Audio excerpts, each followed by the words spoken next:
आज ମୁଁ ଆପଣମାନଙ୍କ ପାଖକୁ ନେଇକି ଆସିଛି ପନିର ଗୋଟେ ବହୁତ ସୁନ୍ଦର ରେସିପି जोटा पनीर 65 जोटा समस्तको बहुत ही पसंद आ जो मैंने करना से निश्चय रेसिपी को ट्राए करेंगे। यह ऊपर क्रिस्पी होता है और भितर बहुत ही सॉफ्ट होता है। नमस्कार मो प्रियदर्शिनी आपण अनेक अनेक स्वागत करुच्ची मो यूट्यूब चैनल को। तो आज रेसिपी तो निहाती भाव में देखिए ता पूर्व मो चैनल को सब्सक्राइब करूँ एवं वीडियोटी को लाइक कर दिंतु। चलतु रेसिपी स्टार्ट करवा। तो यही पनीर 65 मुझे 500 ग्राम पनीर ये पनीर को एबे आम काटी नबा। तो काटापी मुझे गोटे बड़ प्लेट नहीं जाइए जोटा मत सुविधा हम काटापी। पनीर काटार प्रोसेसिंग किसी ना बस आपण पनीर को मीडियम साइज रे काटार अच्छी माने बेसी छोट करेंगे कि बेसी बड़ पीस बाहर करेंगे।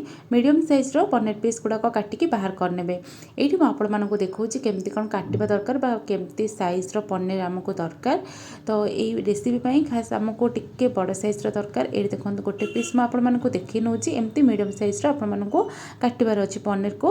आ देखिए जमती कि पनीर को बेसी पतला रखिए ना कौन हम ना आमको आगू को मसला पाउडर सब देकी मैरिनेट करार अच्छी। पनीरटा जब पतला रखिए ताहले पनीरटा भांगी जापे। तो से पनीर पीस गुड़ाक टिके मोटा और मीडियम पीस रखिए। ये देखो सब गुड़ा पनीर को मुझे काटिकी रेडी करनी। एवं चलते आम गोटे मसला पाउडर रेडी करवा जो कि आम पनीर को मैरिनेट करके रखा। तो से प्रथम ये नहीं जाइए देखो गोटे चामच काश्मीरी लंका पाउडर।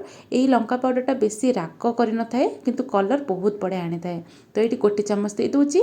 तापर ये धनिया पाउडर गोटे चामच दे दूची। देन आम दबा ये जीरा पाउडर गोटे चामच। सबुतिर मु मेजरमेंट करी गोटे गोटे चामच देती। ये टिके बढ़िया फ्लेवर पाई आम देदबा आमर गोलमरीच गुंड अध चामच। ये मुझे छेचिकिना देती बहुत बढ़िया लुक सहित बढ़िया टेस्ट आनी थाए।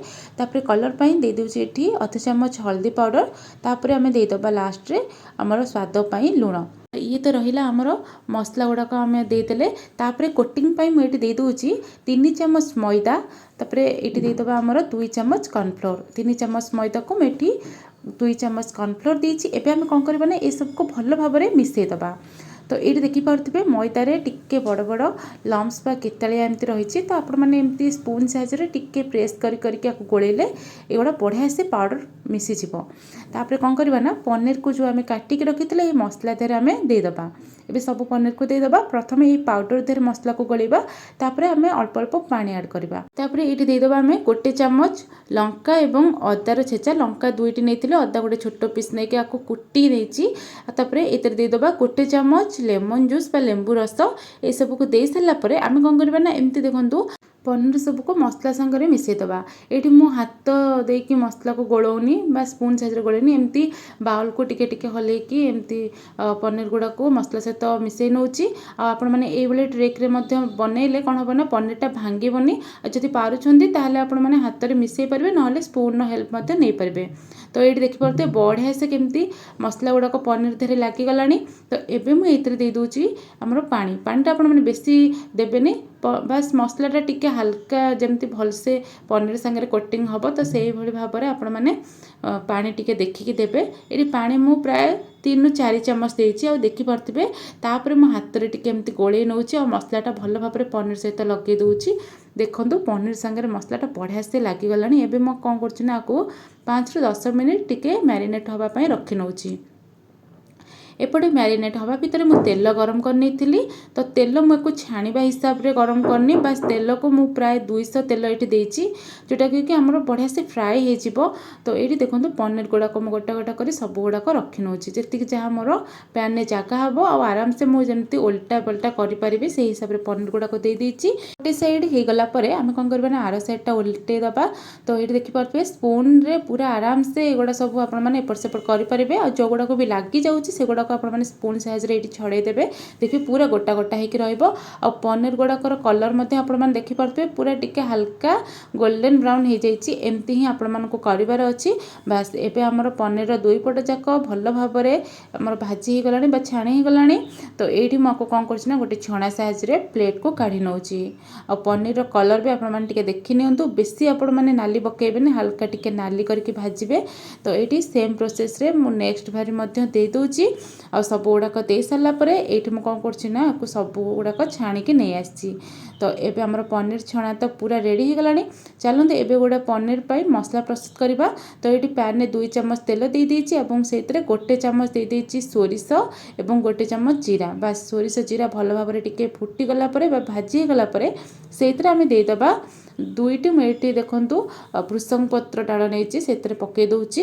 ଭୃଷଙ୍ଗ ପତ୍ରଟା ବହୁତ ବଢ଼ିଆ ଗୋଟେ ସ୍ମେଲ୍ ଆଣିଥାଏ। ତା ସାଙ୍ଗରେ ଏଠି ଲମ୍ବା ଲମ୍ବା ପିସ୍ରେ କଟା ଯାଇଥିବା କଞ୍ଚା ଲଙ୍କା ଏବଂ ଅଦା ଦେଇଦେଉଛି। ତ ୟାକୁ କ'ଣ କରିବେ ନା ହାଲକା ଟିକେ ଭାଜି ନେବେ, ବେଶୀ ଭାଜିବା ଦରକାର ନାହିଁ, ବାସ୍ 2ରୁ 3 ମିନିଟ୍ ଟିକେ ଭାଜି ନେବେ। ଭାଜି ନେଇ ସାରିଲା ପରେ ଆମର ଯେଉଁ ଛଣା ଯାଇଥିବା ପନିରକୁ ଏବେ ସେଥିରେ ଆଡ଼୍ କରିବା। ଆପଣମାନେ এই ରେସିପିରେ ଲକ୍ଷ୍ୟ କରିବେ ଆମେ ଏଥିରେ କୌଣସି ପ୍ରକାର ସସ୍ର ୟୁଜ୍ କରିନୁ ବା এই ରେସିପି ପାଇଁ ବି କୌଣସି ସସ୍ର ଆବଶ୍ୟକତା ପଡ଼ିନଥାଏ। ବାସ୍ এই ରେସିପିକୁ ଯେତେବେଳେ ସର୍ଭ କରୁଛନ୍ତି ତାକୁ ସେତେବେଳେ ଆପଣମାନେ ଟମାଟୋ କେଚପ୍ କିମ୍ବା ଚିଲି ସସ୍ ସାଙ୍ଗରେ ଖାଇପାରିବେ। ତ ଏପଟେ ଗ୍ୟାସ୍କୁ ଅଫ୍ କରିକି এই ଛୁଙ୍କ ମସଲା ସାଙ୍ଗରେ ମୁଁ ପନିରକୁ ଭଲ ଭାବରେ ମିଶାଇ ନେଇଛି। ଏବେ ଆମର ଗରମା ଗରମ ପନିର 65 ରେଡ଼ି ହେଇଗଲାଣି। ଏବେ এই ପନିରକୁ ମୁଁ ପ୍ଲେଟ୍କୁ କାଢ଼ି ନେଉଛି। ବାସ୍ ଲାଷ୍ଟ ପ୍ରୋସେସ୍ ହେଉଛି ଆମେ ପନିରକୁ ଆଉ ଟିକେ ଚଟପଟା କରିବା ପାଇଁ ଏଥିରେ ଦେଇଦେବା 1 ଫାଳ ଲେମ୍ବୁର ରସ ବା ଆପଣମାନେ ଚାହିଁଲେ ଚାଟ୍ ମସଲା ଦେଇପାରିବେ। ଏବେ ପନିର ସବୁକୁ ମିଶାଇ ନେବା। ଆଉ ମିଶାଇ ସାରିଲା ପରେ ଏଇଠି ଦେଖନ୍ତୁ ମୁଁ ପନିରକୁ ଆଉ ଗୋଟେ ପ୍ଲେଟ୍କୁ ସର୍ଭ କରି ନେଇଛି। ଆଉ ଏଇଠି ମୁଁ ଆକୁ ସର୍ଭ କରିଛି ଟମାଟୋ କେଚପ୍ ସାଙ୍ଗରେ। ଆପଣମାନେ ଚାହିଁଲେ ଚିଲି ସସ୍ ସାଙ୍ଗରେ ମଧ୍ୟ ଖାଇବେ, ବହୁତ ହି ବଢ଼ିଆ ଟେଷ୍ଟ ଲାଗିବ।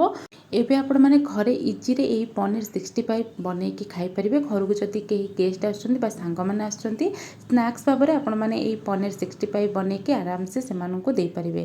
ଦେଖିବେ ବହୁତ ବଢ଼ିଆ ଟେଷ୍ଟ ସହିତ ଆପଣମାନଙ୍କୁ ପ୍ରଶଂସା ନିଶ୍ଚିନ୍ତ ମିଳିବ। ଆଉ এই ପନିରକୁ ଦେଖିପାରୁଥିବେ ଉପରୁ କ୍ରିସ୍ପି ଏବଂ ଭିତରୁ ବହୁତ ହି ସଫ୍ଟ।